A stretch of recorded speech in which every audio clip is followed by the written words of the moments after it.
가톨릭 교회에서 승인한 환시는 오랜 검증 과정을 거쳐 신뢰할 만한 것으로 인정되지만 여전히 이에 대한 다양한 견해가 존재합니다. 신앙적인 관점에서는 하느님의 특별한 개입으로 볼 수 있지만 이를 자연적인 현상이나 심리적 요인으로 해석하는 시각도 있습니다. 따라서 교회의 검증 과정과 환시의 신뢰성을 뒷받침하는 요소, 그리고 이에 대한 반론을 살펴보고 예수님의 기적을 직접 보고도 믿은 사람과 부정한 사람들의 사례를 통해 환시에 대한 신앙과 이성의 균형을 고민해 보고자 합니다. 가톨릭 교회는 환시를 매우 신중하게 다루며 철저한 검증 과정을 거쳐 그 진위를 판단합니다. 먼저 환시가 보고된 지역의 교구에서 초기 조사를 실시하여 환시 체험자의 신앙과 도덕성을 살펴보고 그 체험이 가톨릭 교리와 일치하는지를 검토합니다. 또한 정신과적 검토를 통해 환시가 단순한 환각이나 심리적 착란이 아님을 확인하며 객관적인 기적적 요소가 있는지도 연구합니다. 예를 들어 1858년의 루르드의 성모 발현의 경우 이곳에서 발생한 치유 기적이 의학적으로 검증되었으며 과학적으로 설명하기 어려운 사례들이 다수 보고되었습니다. 이러한 검증 과정은 환시가 단순한 개인적 경험을 넘어 신앙적으로나 역사적으로 중요한 의미를 가질 수 있음을 보여줍니다. 교회에 승인된 환시는 때때로 역사적 증거와 예언의 성취를 통해 신뢰성이 더욱 강화되기도 합니다. 대표적인 사례로 1917년의 파티마의 성모 발현을 들 수 있습니다. 당시 3명의 어린 목동이 성모 마리아를 보았다고 증언하였고 이후 수만 명의 사람들이 태양의 춤이라고 불리는 기적을 목격하면서 큰 관심을 받았습니다. 이러한 현상은 수만 명의 사람들이 기적을 목격했기 때문에 단순한 개인적 환각으로 보기 어렵다고 평가됩니다. 또한 성모님이 전한 메시지 중에는 러시아의 변화와 세계대전에 대한 예언이 포함되어 있었으며 시간이 흐르면서 실제 역사적 사건과 연결되었다고 해석되기도 합니다. 이러한 요소들은 환시가 초자연적인 현상일 가능성을 높이는 요인으로 작용합니다. 그러나 환시에 대한 회의적인 시각도 존재합니다. 심리학적 관점에서는 강한 종교적 믿음이 특정한 형태의 환상을 유발할 가능성이 있다고 설명합니다. 또한 집단적인 신앙심이 강한 시대나 환경에서는 사람들이 비슷한 신비로운 체험을 공유할 수도 있습니다. 일부 과학자들은 파티마에서의 태양의 춤 현상이 기상학적 요인이나 착시 효과로 설명될 수도 있다고 주장하기도 합니다. 따라서 교회에 승인된 환시가 반드시 초자연적인 것이라고 단정하기보다는 신앙적 해석과 과학적 접근 사이에서 균형 있는 검토가 필요하다는 의견도 있습니다. 이러한 논의를 할 때 예수님의 기적을 직접 보고도 믿은 사람과 부정한 사람들이 있었다는 점을 떠올려 보면 환시에 대한 시각을 더 깊이 이해할 수 있습니다. 예수님께서는 많은 기적을 행하셨습니다. 눈먼 사람을 보게 하시고 죽은 이를 살리시며 오병이어의 기적으로 수많은 사람을 먹이셨습니다.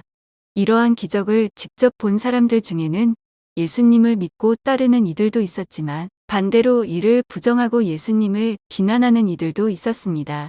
특히 바리사이파 지도자들은 예수님의 기적을 보면서도 이를 하느님의 능력으로 인정하지 않고 오히려 사탄의 힘을 빌려 행한 것이라고 주장하기도 했습니다.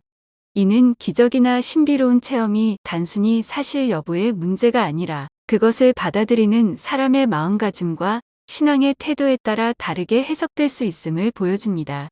요한복음 20장 25절에서부터 29절까지의 내용을 살펴보면 예수님의 부활 이후 제자들 중에서도 부활을 쉽게 믿지 못한 사람이 있었습니다. 그는 바로 사도 토마스입니다. 예수님께서 부활하신 후 제자들에게 나타나셨을 때 토마스는 그 자리에 없었고 다른 제자들이 예수님을 보았다고 증언했을 때도 믿지 않았습니다. 토마스는 나는 그분의 손에 있는 못 자국을 직접 보고 그 못 자국에 내 손가락을 넣어보고 또 그분 옆구리에 내 손을 넣어보지 않고는 결코 믿지 못하겠소 라고 말했습니다.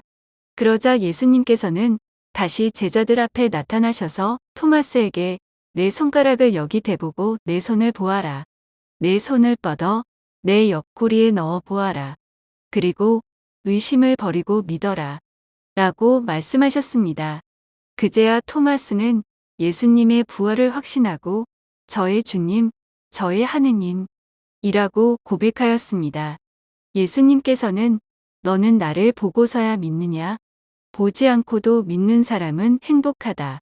라고 말씀하시며 신앙은 단순히 눈으로 보는 증거를 넘어선 깊은 믿음의 차원이라는 것을 가르쳐 주셨습니다. 가톨릭 교회에서 승인된 환시와 기적들은 철저한 검증을 거쳐 신뢰할 만한 것으로 인정되었지만 이를 받아들이는 것은 결국 개인의 영적인 감각과 신앙의 태도에 달려 있습니다. 예수님의 시대에도 기적을 직접 보고도 믿지 않는 사람들이 있었던 것처럼 환시와 기적 역시 보는 사람의 마음 상태에 따라 다르게 해석될 수 있습니다. 영적인 감각이 깨어있지 않다면 하느님의 역사하심을 직접 경험하더라도 깨닫지 못할 수 있습니다.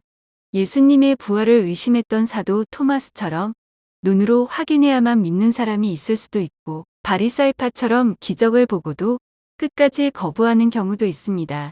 그러므로 기적과 환시를 이해하고 받아들이기 위해서는 신앙과 이성의 균형, 그리고 열린 마음이 필요합니다. 하느님께서는 기적을 통해 당신의 현존을 드러내시지만 그 기적을 깨닫고 믿는 것은 각자의 몫입니다.